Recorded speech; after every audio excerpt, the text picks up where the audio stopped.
Hi, I want to say a few words about narcissism because I'm a narcissist magnet and I didn't know what narcissism was until just a few years ago. And narcissists are basically people who will consistently take more energy from others than they give.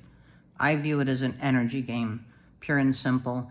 And a narcissist, most of them, have a huge hole inside of themselves that nothing can fill because they don't know how to connect to God, to source, whatever word you want to use, the universe, nature. They don't know how to do it because there is unlimited free energy, emotional, spiritual energy available for all of us.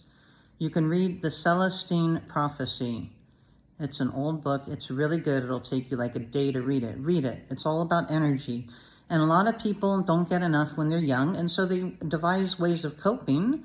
If they had a bully parent, then they go, poor me, they cry, they weep. And now they're adults that are always saying, poor me, I'm having this health crisis, I'm having this problem. You know the types. And then they want you to come in and comfort them, and then afterwards they feel better and you're feeling drained. That's a type of narcissist called a covert narcissist. Now, narcissism is a personality disorder, which means it's gotten bad, right?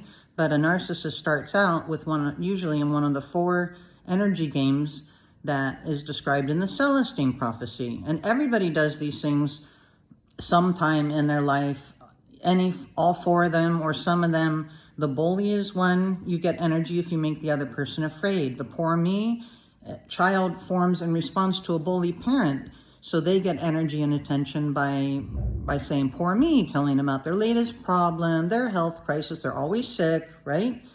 The other pair is the aloof and the interrogator. If you have an aloof parent who wasn't present, then you end up with an interrogator child. So the aloof one gets energy from you by making you chase them. The interrogator gets energy by asking you questions that mess up your day and your mood. And I've cut out an interrogator lately. He's like, I am the critic and I shall bring you down. Anytime you have a good idea, I shall tell you what a piece of shit it is. You invite me for dinner, I shall complain because you didn't have everything perfectly ready when I arrived. This is Pierre, the arrogant asshole Frenchman interrogator. Probably had an aloof father. He's never mentioned his father. Once, and I've known him a long time, and I've just cut him out of my life. Covert narcissists are everywhere. I just got rid of a guy named Moza. He's on YouTube. Go flame him. He's an asshole. He's a covert narcissist. Grandiose also, always talking about himself. I had to get rid of 2 sisters. One is a grandiose, toxic one who tried to murder me, literally, Rebecca Jorgensen. And Wendy Jorgensen is a covert narcissist, poor me, who also is a bully and screams to get her way. So she's a bully, poor me. You better help me or else. She's just sucked my brother dry. And I'm not going to help her anymore. Already gave her $15,000 she didn't deserve. Anyway, those are narcissists I've cut out recently. So the poor me's, it's fine. Everybody has trouble sometime, and people do go through a depression. A depression can last a year, but if this is a pattern that's like all the life, it's not depression. It's stealing your energy. And if you listen to them, and if you give them your energy, they'll take as much as you are willing to give. And if you're a nice person, an empath, they will suck you dry.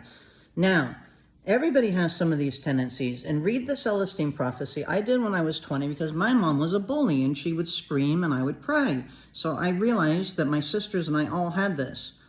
But I worked on myself. I recognized it and I decided, no, I'm not going to be like this. And I'm not. I'm not a narcissist. I'm an empath. And now I'm a super empath because I know when I reach my limit, I can actually close my heart now. I've shut out other people. I shut out 2 young women in my life that I think are covert narcissists. They're drama queens. Non-stop fucking drama. That's narcissism because they're taking your attention. The one would come and say, you really don't want me here staying in your house, do you? And she would look at me and her jaw all wavering. It made me uncomfortable. I mean, next time if she ever does that to me again, I would just be like, shut the fuck up and get out of my face. Yeah, you can get out of my house if you're going to do that. Non-stop. Pity party. Self-pity party. Need for validation. The good news is this could be solved. And read the Celestine Prophecy. All you really got to do is look at a beautiful plant for 5 minutes and breathe in the energy and tell the plant with your mind and heart how beautiful it is. 5 minutes. Do that once a day for a week. You're good, man. That hole is filled the way it should be filled, by connecting to source and everything. The narcissists are holding themselves completely separate. They think everything is separate from them and they have to take. It's not like that. You don't have to steal from other people. You can get it all for free. Read the Celestine Prophecy. I repeat, the Celestine Prophecy, the Celestine Prophecy. Okay? Let me know how it goes. And get rid of all the narcissists in your life. In general, you cannot fix a narcissist. I probably could, but I am a very high-level energy healer, a master. So I could unravel this one covert narcissist I'm thinking of right now. I can see that all of this is tied in. Her physical problems are real, and they are also the poor me, and it's all at the spiritual level. I can see it. It's a big, nasty knot, and I could unpick it. But I ain't going to do it unless she wants me to.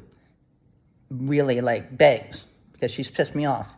I've kicked her out of my house. I let her live off me for free for a year, and I'm done. Bye, y'all. Love you.